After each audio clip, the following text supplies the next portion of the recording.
Hey everyone, I'm reading an extremely powerful leadership book called Equanimity, and it's written by Dave Blanchard, and it's beyond powerful in terms of the road to entrepreneurship and leadership. And he speaks about the walls of resistance, and he tells us that everyone has walls, and the average wall for all of us holds back each and every one of us about 40% of our energy and productive cooperation with other people.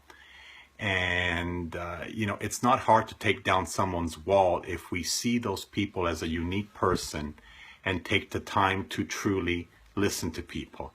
People are always telegraphing what's important to them, and they give us little hints, right? So we just need to care enough, about people and discover what's under the hood, what's under the surface. And this raises probably the biggest question, he says in the book. Do we care enough about people to listen and to explore? Do we care enough to be curious?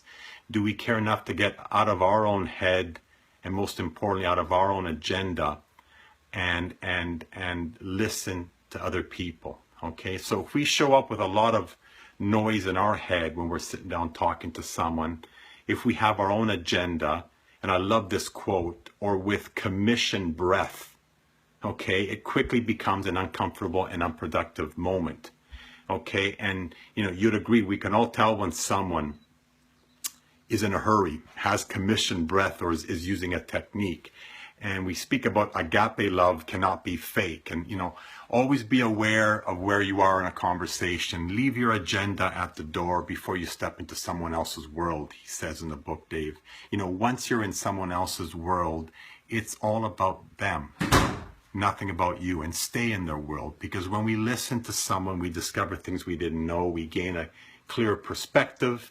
We begin to truly understand what that person is experiencing and how this is impacting their view, their current circumstance, their idea, and their decisions. So always remember, we are in their world, and let's stay in their world. It's not a time to tell your story, but instead validate their story. And I'm guilty of this, like all of us that are in sales, that are building out our teams and just out there conversing with people. When we care enough to listen, we are safe, he says in the book. When we ask empathetic questions that demonstrate our understanding, we are in a very safe place with people, because people have walls of resistance to protect their hearts.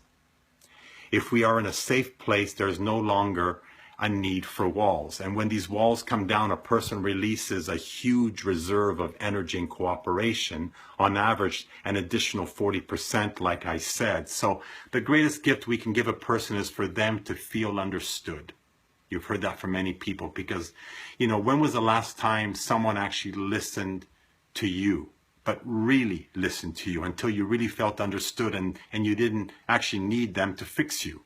Okay, so often we believe that the gift we are giving is our advice or our counsel to someone, but truth, most of the time people simply want to be heard, and more importantly, understood.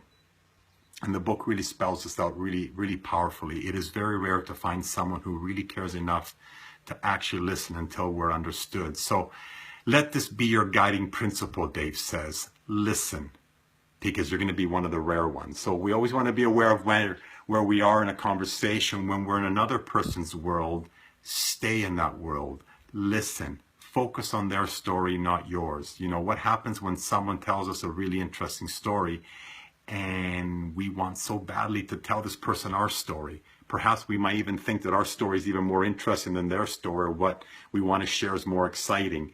Have we ever been tempted to do that? How does that feel like? So it really brings us to a moment of decision, that when you're in conversation with your prospects, ask yourself 3 questions. Do I have something of value to share?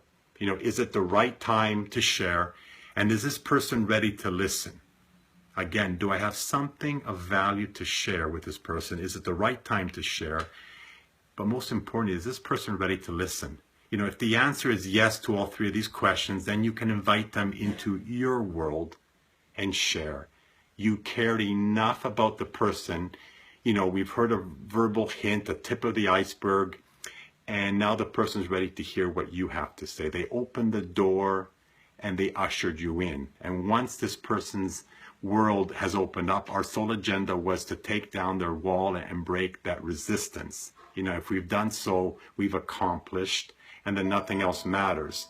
Okay, should we proceed prematurely though, he says, we will simply throw up on their wall and it will splash back at us. But when their wall comes down, you learn a lot about other people. We may even discover we don't wish to even go any further as long as we're listening and taking the time. So I hope that brought value to you about, as they say, you know, these walls of resistance. When you're listening to people, truly listen and don't rush to spell out your end of the deal. Stay in their end of the deal until they give you permission to open up. If you hear value, if you got value out of that, like, comment, and we will chat with you another day. Bye-bye.